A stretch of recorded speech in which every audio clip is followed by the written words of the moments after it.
দর্শক, ঈদের আগে নিত্যপণ্যের বাজার দরের খবর জানবো আমরা। নোয়াখালী থেকে যুক্ত হচ্ছেন সহকর্মী সুমন ভৌমিক।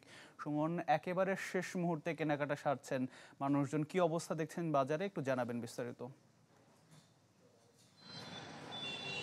আতিক, আসলে ঈদ উল ফিতর উপলক্ষে কিন্তু পোশাকের বাজারের পাশাপাশি নিত্যপণ্যের সরগম থাকে বাজারে। সেটি আমরা বিশেষ করে রমজান যখন 25টি যায় ঠিক তখনই কিন্তু মুদি দোকানগুলোতে মানুষের ভিড় বাড়ে। আমরা যেটি গতকালকে থেকে আমরা দেখে আসছি নোয়াখালী জেলা শহরের বিভিন্ন দোকানে। তো এই সময়টাতে মূলত নিত্যপণ্যের বাজারের দাম অনেক সময় বেড়ে যায়, তবে দোকানিরা যেটি বলছে যে গত 15-20 দিনে কোনো কিছুই বাড়েনি, সব কিছু স্থিতিশীল রয়েছে। লাচ্চার সময় 200 গ্রামের যে প্যাকেটগুলো রয়েছে সেটি 50 টাকা বিক্রি করা হচ্ছে। আবার সেমাইয়ের মধ্যে যেগুলো শুকনো সেমাই রয়েছে সেগুলো 45 টাকা 200 গ্রামের বিক্রি হচ্ছে।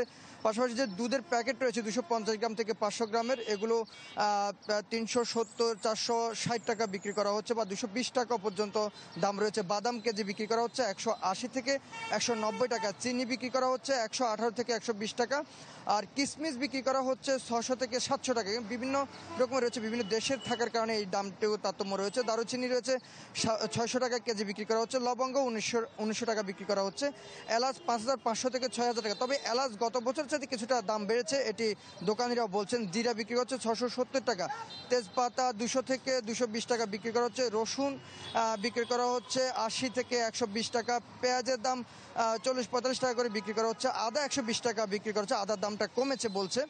আর হচ্ছে যে পোলাওর যে চাল রয়েছে সেগুলো কিন্তু যেগুলো খোলা বাজারে বিক্রি করা হচ্ছে সেগুলো 90 টাকা। আর প্যাকেটজাত যেসব চাল রয়েছে সেগুলো 150 টাকা বিক্রি করা হচ্ছে, এরকমটি বলছে। আসলে রমজানে মূলত পোলাও এবং সেমাই, চিনি অর্থাৎ পায়েসের জন্য বিশেষ করে এসব বাজারে মানুষের ভিড় দেখা যায়। সব মিলিয়ে আসলে বলা চলে যে নোয়াখালী থেকে দাম ততটা বাড়েনি, অনেকটা স্থিতিশীল রয়েছে। এখানকার যারা দোকানি এবং ক্রেতা যারা রয়েছে তারা সবাই একই কথা বলছেন। তবে তেলের সংকট কিন্তু এখনো পর্যন্ত রয়েছে। সয়াবিন তেল দোকানের কোথাও পাওয়া যাচ্ছে না। বিশেষ কিছু দোকানে, বড় দোকানগুলোতে পাওয়া গেলেও দাম অনেকটা আগের মতো রয়েছে, তবে তেলের সংকট রয়েছে। সব মিলিয়ে নিত্যপণ্যের বাজার স্থিতিশীল রয়েছে। আতিক।